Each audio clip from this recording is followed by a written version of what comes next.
He brings unparalleled expertise to the forefront of cybersecurity, having previously held pivotal leadership roles at Kroll, JP Morgan, Chase, and the Hong Kong Police Force. So, to introduce our next speaker, we have Mr. Paul Jackson.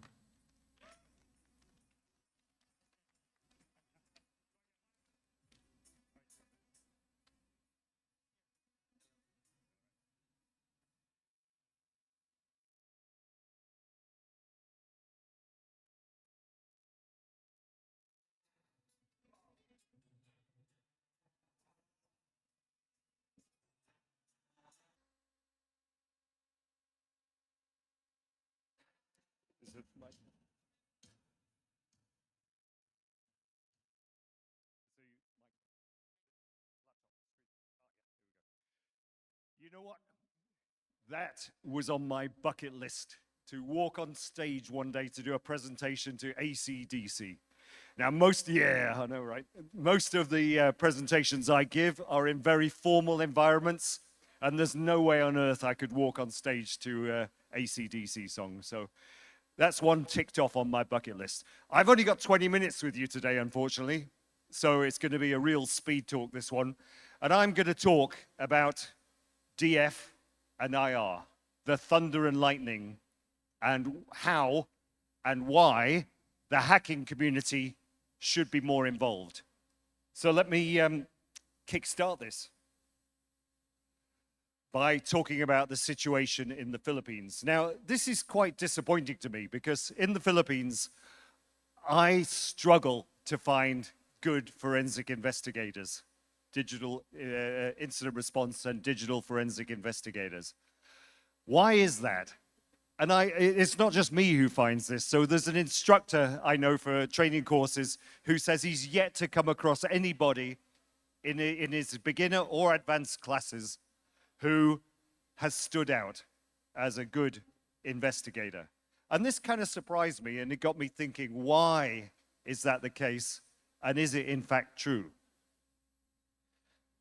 So let me just quickly talk about the profile of what and who makes a good forensic investigator. Is there anybody in the room who's done DFIR, who's done forensics incident response? A few of you, okay. Okay, that's good to know. So it's not just hackers here, right? So, but what makes a good DFIR professional? Now, in my introduction, obviously you found out that I'm a former cop.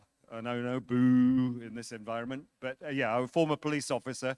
And I was often asked when I was running the forensic incident response team in the police, what kind of person makes a good investigator? Is it the cop who's really good at investigating that you could train on the technology?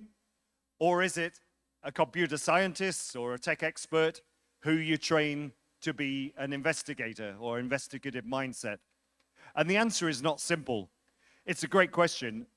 I don't have a good answer to that one, but what has made me think since moving into consulting and working with the very talented folks I now work with in the pen testing and the red team in the offensive security teams is the value that these guys bring to an investigation.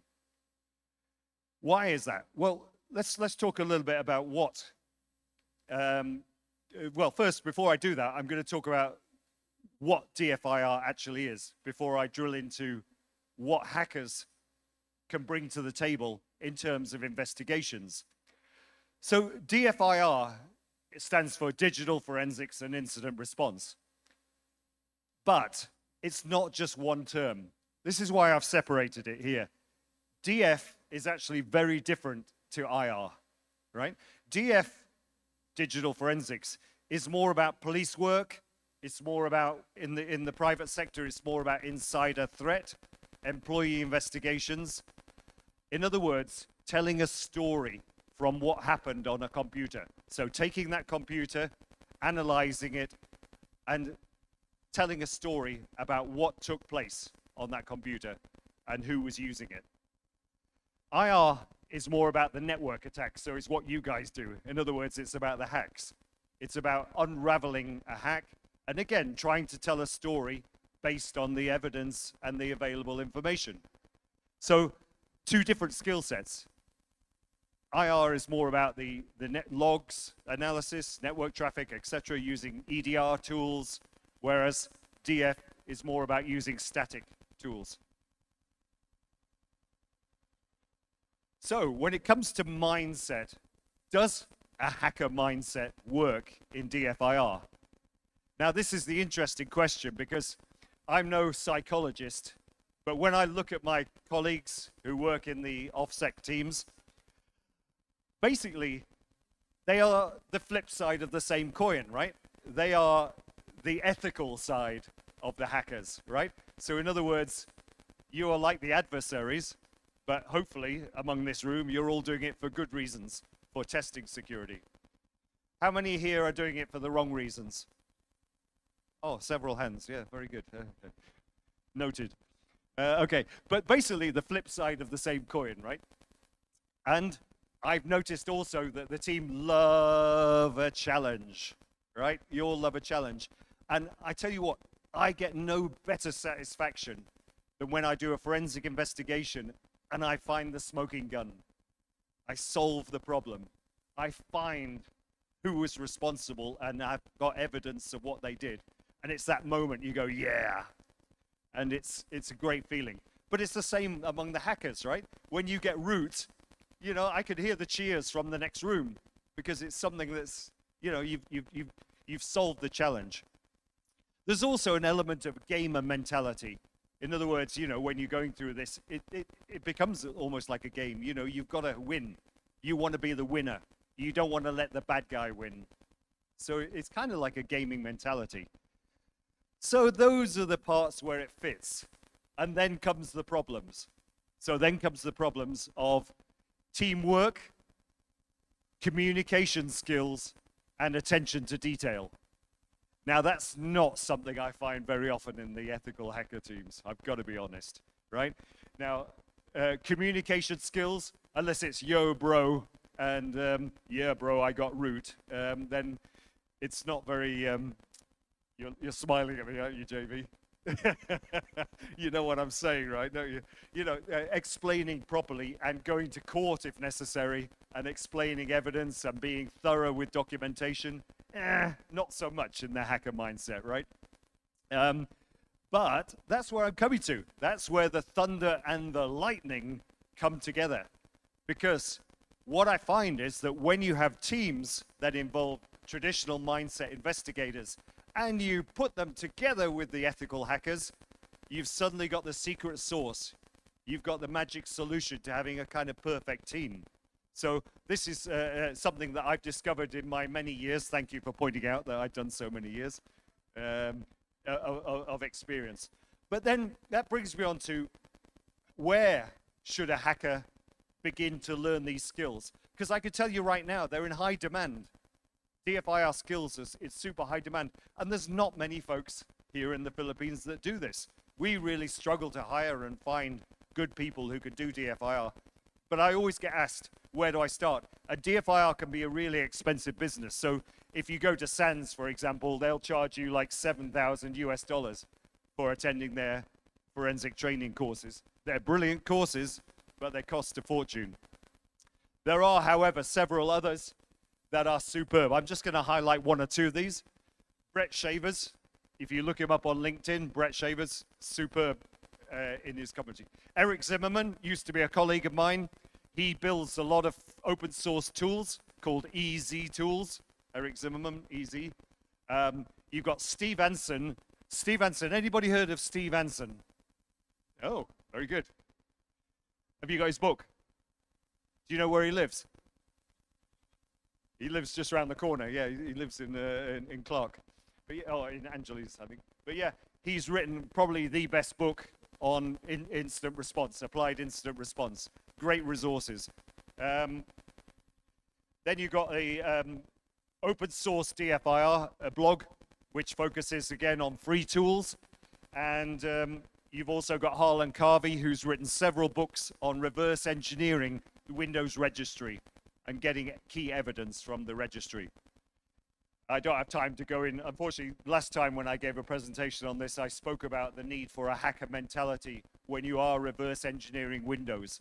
because Microsoft doesn't want you to know about all the useful artifacts that can help you to tell that story, to help you tell what a user did on a computer. But Harlan Carvey produces brilliant work explaining how this can be done. The most important one, though, probably I highlight here, is Brian Carrier. So Brian is an old friend of mine. He is the author of Sleuthkit and Autopsy, two of the key free open source tools that you can try and you can learn some forensic skills. His blog is excellent, and he is frequently also publishing challenges. So I know you guys all love challenges, and you can find sample images, forensic images, that you can use the tools with to find evidence and solve the challenges. So it's much like a hacker challenge, except you're trying to flip round and try and catch the bad guys. So it's fun. It's a useful way of learning, a fun way of learning, but it does take time. So that brings me on a little bit to THEOS and why I think this thunder and lightning works. You know, why when we come together with the skill sets, you actually get the best results. So THEOS is a small company. You've probably seen us out there, and you're welcome to come and talk to us more about these things. But we really focus just on three key things. Okay, obviously the defense as an MSSP, you know, we do the monitoring, etc. But where we have the SOC analysts. So behind every good forensic team, DFIR team, you need analysts who are going to look through logs, who are going to help you, and also have your back. So when an attack occurs on a client, well, whilst you're investigating, you've got to make sure there's no other backdoors or no other nefarious activities going on across the network. So you need a defense team that's got your back during an investigation. Then you've got the offense team, JV and the folks, who are there to give that hacker mindset, to help the investigators to understand what the attackers were actually doing, what tools they were using, what techniques they were using, and what other dangers may exist as a result of the attack. So having this mindset is incredibly important as part of a DFIR solution. And then, of course, you've got the responders themselves who know how to use the forensic tools, know how to do the report writing, know how to give evidence in court, etc. So, THEOS Cyber, if you don't know about us, you should come and talk to us. We're great, basically. But there's a lot of information on there, and we're happy to talk more about what we do. But I do want to highlight something that's very important. Does anybody recognize this guy? Yeah? There he is. Handsome man at the front, yeah. So one of the goons is obviously plays a very important role with us. But not only that, he also agrees to be a guest on a podcast that we run. We run a podcast called THEOS Cyber. Any of you listen to the podcast at all? Any of you heard of the podcast? Just one or two of you? You should listen to this one, because our famous goon down there goes on to explain a lot about the history of RootCon, about, you know, the work of ethical hackers, about the, you know, the realities of life as a career in offensive security. So it's a great one to listen to. You can Google search it, but THEOS Cyber, Champagne Cyber, that's the way to remember it. We promised not to do the song later. Are we going to do the Champagne Cyber song? We don't know. Depends how drunk we get, right? If we get wasted enough, we might. But yeah, JV on the podcast. Well worth listening to. Oh, and hopefully we're going to get Dex, right?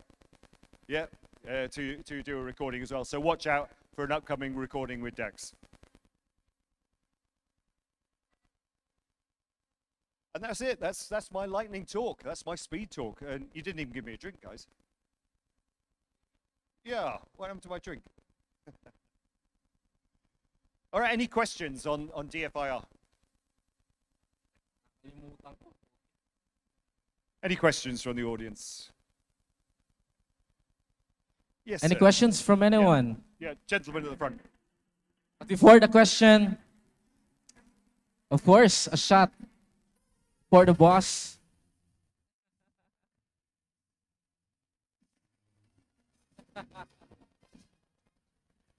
Woo! That's not even the good stuff. Did you distill that yourself? Did you make that yourself? Oh. Better one. Question? So then going back to your earlier question, Yes. the one in the I think first slide, you still have not answered it. I haven't answered it. Ah, right. That's because I can't. But if subjectively, so the question is, on my first slide, I told you that I was often asked the question, who makes the best DFIR person? Is it the investigator you train with tech skills? Or is it the tech guy you train with investigative mindset? Oh, not that question, no. Oh, oh, sorry, it wasn't that question. All right, that's me assuming. It was the question about why we can't find good investigators in the Philippines.